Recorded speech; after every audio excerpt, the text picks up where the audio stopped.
Salut à tous, dans cette vidéo on va parler de Vince Carter et de sa longévité. Donc je vous dis à tout de suite, c'est parti!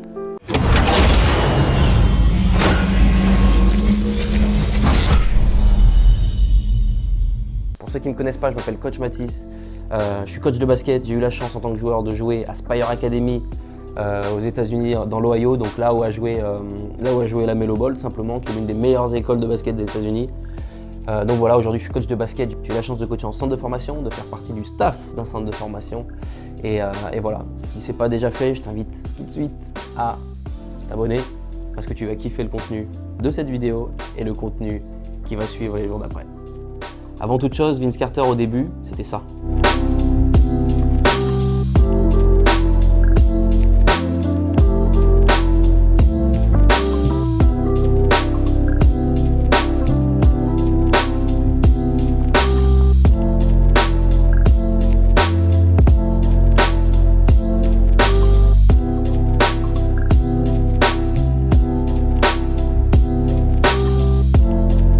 Ensuite, c'était ça.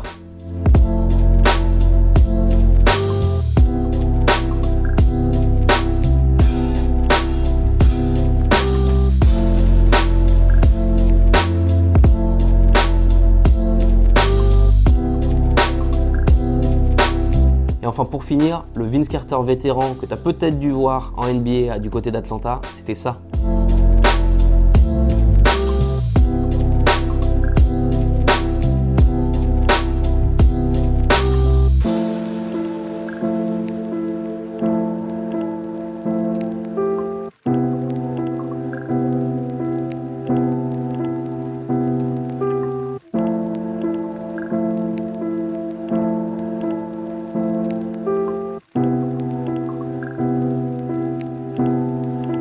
Donc en résumé, Vince Carter est parti en NBA en étant ultra athlétique. Il a fait kiffer tous les scouts NBA parce qu'il était super athlétique. Il pouvait dunker dans tous les sens, il pouvait courir plus vite que tout le monde et il avait peur de rien.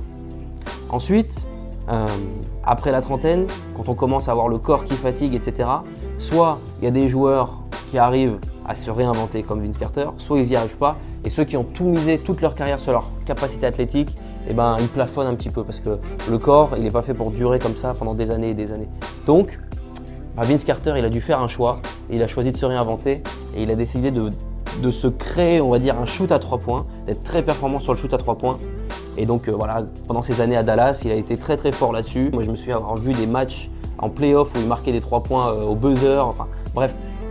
Vince Carter, il a été super athlétique, ensuite très shooter et enfin il a été le vétéran qui était plutôt là pour guider les jeunes. Je me souviens qu'il y avait eu un article qui avait paru, il avait joué, il a commencé en NBA quand Trae Young est né. Donc c'est-à-dire que Trae Young, il l'a forcément suivi toute sa carrière avant de jouer avec lui et du coup il a été cette sorte de grand frère, d'assistant coach qui faisait partie de l'équipe pendant ces années-là. Ça lui a valu beaucoup de temps de jeu, hein. Dans sa dernière année, il était encore quelques fois titulaire. Et voilà, c'était pour lui super intéressant parce que en fait, il a réussi à rester jusqu'à 42 ans en NBA. Je crois que c'est le record. Il est resté pendant 3 décennies différentes en NBA. Donc voilà, le gars, il a eu l'intelligence de pouvoir se réinventer. Il a eu l'intelligence de pouvoir se dire ok, toute ma vie, je ne pourrais pas dunker comme ce que j'ai fait. Maintenant, il va falloir trouver une autre solution. Et puis ensuite, quand il a été plus capable de faire la différence sur le terrain de basket, il a décidé de se transformer en étant quelqu'un de plus organisateur, quelqu'un de plus calme, quelqu'un de plus posé, mais qui apporte toujours cette petite valeur ajoutée dans son équipe. Maintenant, Vince Carter, il a dit la raison de sa longévité tient à 2 choses. La première, c'était d'écouter son corps. Il y a beaucoup trop de joueurs aujourd'hui qui, quand ils sont un petit peu blessés, s'arrêtent de jouer complètement. Il ne faut pas tomber là-dedans. Mais par contre, il y a des joueurs qui, je ne sais pas, se font les croisés par exemple, se font opérer, font la rééducation, etc. mais reviennent beaucoup trop vite. Il faut savoir écouter son corps, il faut savoir comprendre que des fois, il faut stopper. C'est dur, et il faut stopper pour pouvoir rebondir derrière et devenir un bien meilleur joueur de basket, pour pouvoir avoir cette longévité qu'a eu Vince Carter. C'est-à-dire que le gars, il ne jouait qu'uniquement quand il était à 100%.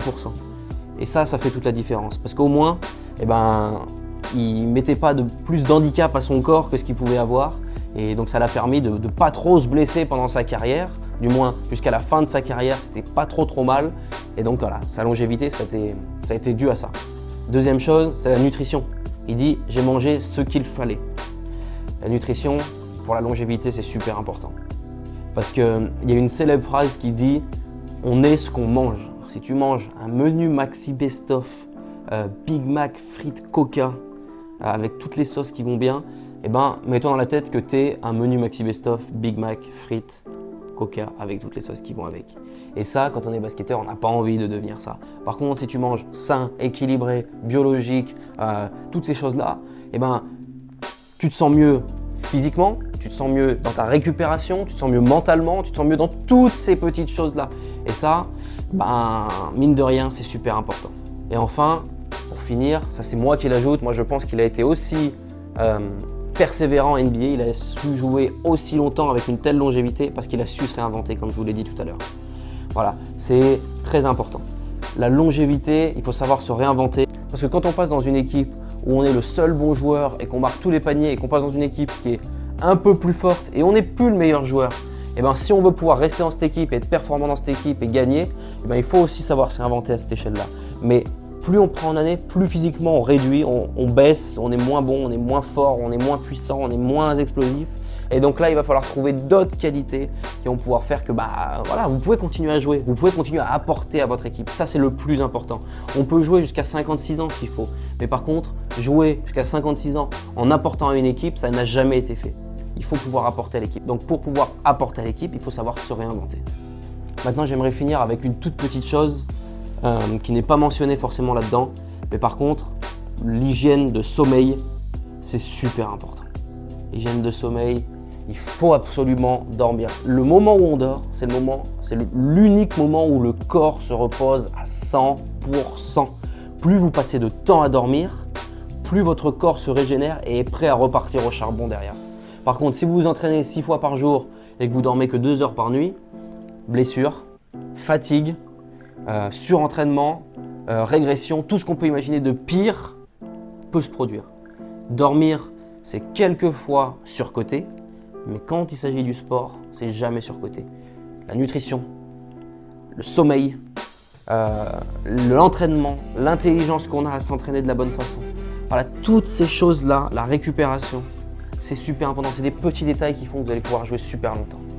Maintenant, j'espère que tu as compris ce que ça coûtait d'avoir une carrière très longue. J'espère que tu vas pouvoir piquer 2-3 conseils que je t'ai donnés aujourd'hui pour pouvoir faire de ta carrière quelque chose sur le long terme, on va dire ça comme ça.